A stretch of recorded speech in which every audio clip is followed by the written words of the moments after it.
So here we are on part 2 of the video series, and again I want to thank my sponsor for tonight. It is Bud Light, as you can see. This is still I'm on 1.5, I think, actually. So anyway, we're going to get right to the video series. The one thing I had in my mind as I'm going through my list here is mixing may only apply to a small audience. Now, most people listen to the radio or purchase songs and hear them the way that they were originally recorded.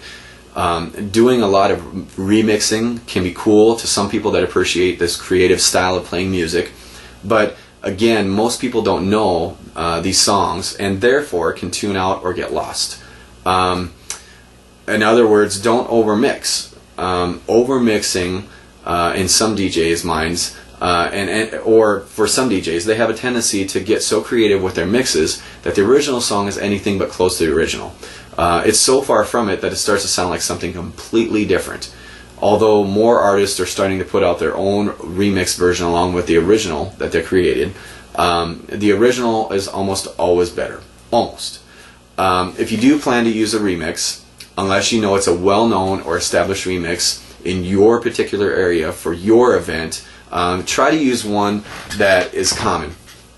That way people will still at least know the song and dance, or excuse me, they will at least know the song and dance along. Little rhyme there. Anyway, now here's a big one in my opinion that I was thinking about all night long, and I've got a long paragraph here. It's about cutting off songs. I have an issue with people that, or DJs I should say, that decide that they want to cut songs off and do it in a, with hardly anything. The reason is some DJs also like to play only a little bit of a song, and I'll call this scrambling for now. This can confuse the dance floor. Not always, but it usually does. To those that have done this and can do it with success, congrats, you're one of the few. But for a lot of DJs I've seen do this, it doesn't work out that well. Here's a scenario. What happens in some typical nightclub or bar environments where a DJ is playing a song for 30 to 60 seconds and then mixes into another one and plays roughly 30 or 60 seconds of a song, and then another is people start to wonder why the songs are being cut off early and can lose interest. Not good. There are a few reasons why this may not be good, but one I just mentioned, and another is actually for the benefit of the DJ. Don't overwork yourself. And what I mean by that is think about it for a second. And this will vary depending on your area and crowd and so on. But just understand that typically there are 20 or maybe 30 current hot hit songs over the last month or so. These are the ones that you want to be playing to get your dance floor going. Now, sure, there are other good songs, but the real powerhouses to get the dance floor going is probably around this number for the given period of top hot hits in 1 or 2 months. The others will keep your dance floor going well, but usually a song like Firewater Burn by Sean Kingston or I Like It by Enrique Iglesias is only going to be really hot for a few months. After that, it's on to the next set of hits. Sure, you can play the same song twice or even 3 times in a night, but that's another discussion we can talk about for another video. The point is, if you start cutting off your songs, then you have to be good enough to be able to know a lot more songs that you can play in a given night. Okay, in my opinion, it's too much work that you don't need to put yourself through, if you ask me. Let's say you're going to do a set for 5 hours non-stop. Typically, at an average of 2 minutes and 45 seconds per song, that allows you to play about 22 songs an hour, which is about 110 songs in a 5-hour set. Let's just say with intros and outros, you are really going to use only about 2.5 minutes per song. That gives you about 24 songs per hour and 120 songs in your 5-hour set. With 20 to 30 songs as your hot hits, that's about 17 to 25% of your whole playlist.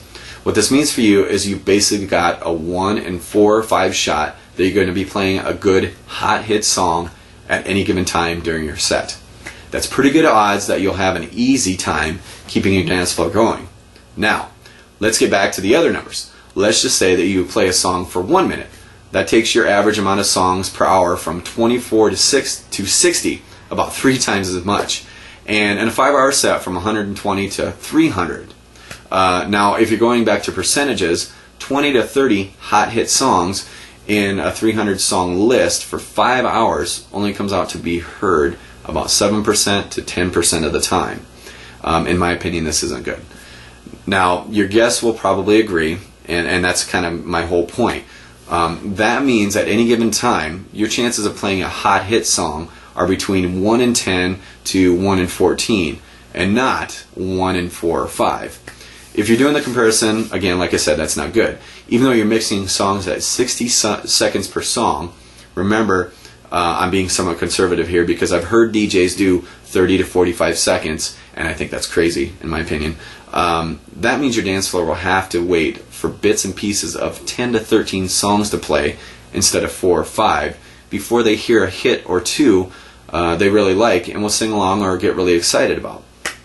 Now, you could argue that the time will be somewhat the same, because if you're only playing 60 seconds of a song, even though the chances are less that a hot hit song will come around more frequently, the time it takes to get there will be less.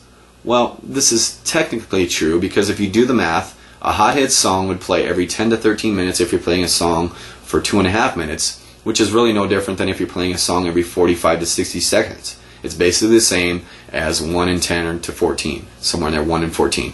So it sort of evens out. It does. I'm not going to lie to you about that. It kind of does in that regard for time. But it only evens out in the terms of time and not necessarily in the guests' minds. But what I want to get back to the point is I'm attempting to make in all this is your guests will notice and suffer due to the confusion.